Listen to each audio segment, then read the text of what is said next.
खगोलविदों ने एक ही तारे की परिक्रमा करते धरती के आकार के कम से कम 7 ग्रहों को खोज निकाला है। इन ग्रहों की दूरी धरती से 40 लाइट ईयर बताई गई है। अमेरिकी स्पेस एजेंसी नासा के वॉशिंगटन के मुख्यालय में आयोजित कॉन्फ्रेंस में ये न्यूज कंफर्म की गई। हमारे सौर परिवार से बाहर की ये खोज दुर्लभ है क्योंकि ये प्लैनेट आकार में धरती के बराबर हैं। उनकी सतह पर पानी हो सकता है और जीवन के लायक माहौल की संभावना है। बेल्जियम की यूनिवर्सिटी ऑफ लियेज के खगोल शास्त्री और इस अध्ययन के लेखक माइकल गिलन का कहना है कि यह पहला मौका है जब एक ही तारे के आसपास इस तरह के इतने ग्रह मिले हैं। इन सभी 7 ग्रहों की संरचना बेहद सख्त है और ये सभी ट्रैपिस्ट-1 नाम के एक बेहद ठंडे और छोटे से तारे के आसपास मिले हैं।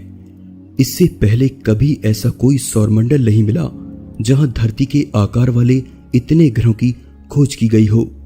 इसके अलावा ये ग्रह मुख्य तौर पर सिलिकेट चट्टानों और धातुओं के बने हो सकते हैं, जिसमें से 3 पर समुद्र होने की संभावना है। अगले कुछ दशकों में अनुसंधानकर्ता इन ग्रहों के वातावरण का पता लगाने की कोशिश करेंगे। इससे पक्का हो पाएगा कि सच में उनकी सतह पर पानी और जीवन की संभावना है भी या नहीं। शोधकर्ताओं का कहना है कि अगले 1 दशक के दौरान पता लगा लिया जाएगा कि वहां जीवन मौजूद है या नहीं।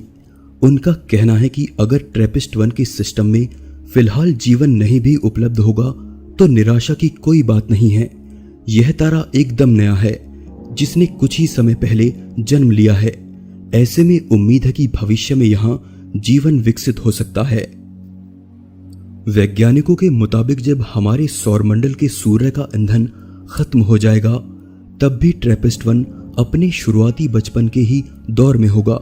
ट्रैपिस्ट-1 इतना ठंडा है कि इसके बेहद नजदीक के प्लेनेट की सतह पर भी पानी तरल रूप में बना रह सकता है। ट्रैपिस्ट-1 इतने धीरे हाइड्रोजन जलाता है कि आने वाले कई अरबों सालों से भी ज्यादा तक यह जिंदा रह सकता है। अगर इन ग्रहों पर जीवन हुआ तो वहां के जीवों की देखने की क्षमता हमारी तरह नहीं होगी। इंफ्रारेड की अधिकता के चलते उनकी आंखें किसी और तरीके से अनुकूलित होंगी। ऐसे में हमें चीजें जैसी दिखाई देती हैं वैसी उन्हें नहीं दिखेंगी। हो सकता है कि वहां मौजूद जीवों के पास आंखें ही ना हो। वैज्ञानिकों के मुताबिक इन ग्रहों का नजारा देखने में बेहद शानदार होगा। एक दूसरे के करीब होने के कारण अक्सर यहां से दूसरे ग्रहों को देखा जा सकेगा। ये ऐसे ही दिखेंगे जैसे हमें अपने आकाश में चांद दिखता है। हमें उम्मीद है कि जल्द ही वैज्ञानिक इन ग्रहों पर जीवन की ज्यादा बेहतर संभावनाओं की खोज कर लेंगे। सोचिए कि अगर इन ग्रहों पर जीवन मौजूद हुआ तो वह कैसा होगा। एपिसोड अच्छा लगे तो जरूर से लाइक कीजिए और चैनल को सब्सक्राइब जरूर कीजिए। मैं हूं आपका दोस्त विशाल। फिर से मिलेंगे एक नए एपिसोड में। तब तक के लिए नमस्कार।